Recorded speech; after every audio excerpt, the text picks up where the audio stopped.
Avant ça, on va retrouver Valérie Lerouge, notre correspondant permanent à Bruxelles, où se commémorera demain le premier anniversaire des attentats de l'aéroport et du métro. Vous vous souvenez peut-être, il y a un an, qui ont fait 32 morts et de très nombreux blessés. Notre correspondant permanent est en direct de la station de métro, précisément où a eu lieu cette explosion-là. Valérie, bonjour. Est-ce que la capitale belge a retrouvé une vie normale un an après ?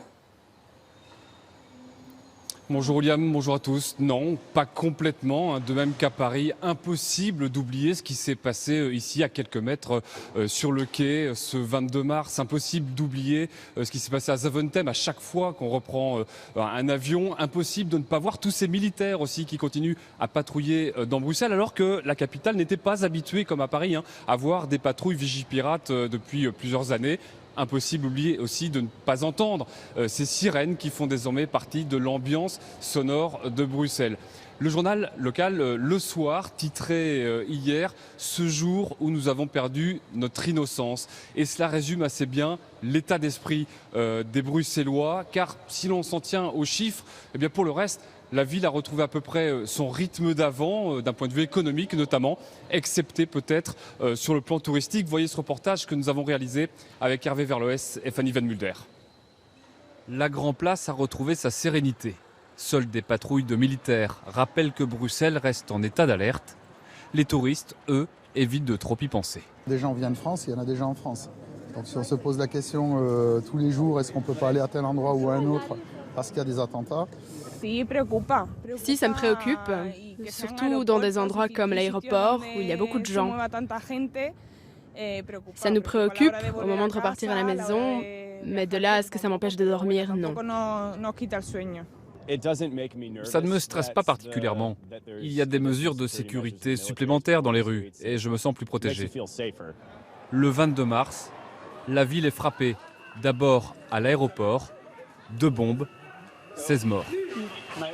Puis dans une rame de métro en plein quartier européen, 16 morts aussi. La ville est sous le choc et l'économie s'arrête pendant plusieurs semaines. Le secteur de l'hôtellerie-restauration notamment subit un coup d'arrêt. Au moment des attentats, on était tout vide ici. On aurait presque mieux fait de fermer pendant au moins 2 semaines parce que c'était vraiment une période très inquiétante et je dois dire que on a hésité même à mettre du personnel en licenciement. Le secteur de la restauration était largement impacté. Nous sommes actuellement encore à grosso modo moins 30% de chiffre d'affaires, en tout cas fin 2016. Car la ville a longtemps tourné au ralenti.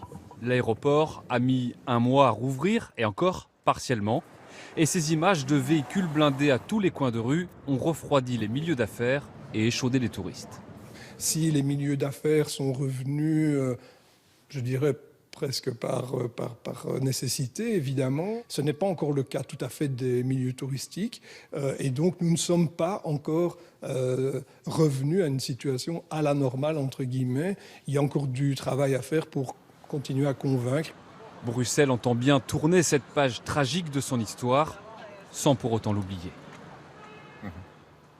Valérie, qu'est-ce qui est prévu précisément pour demain, la date anniversaire ? Alors plusieurs commémorations, ça commencera à l'aéroport de Zaventem à 7h58, heure du premier attentat, avec 1 minute de silence en présence du roi, de la reine et du Premier ministre. Ensuite, 9h11, heure du deuxième attentat, ici, au métro Malbec, minute de silence également avec les familles de victimes, devant ce panneau sur lequel les gens avaient spontanément écrit au lendemain du drame. Et puis sur l'ensemble du réseau, à l'inverse, ce sera 1 minute de bruit.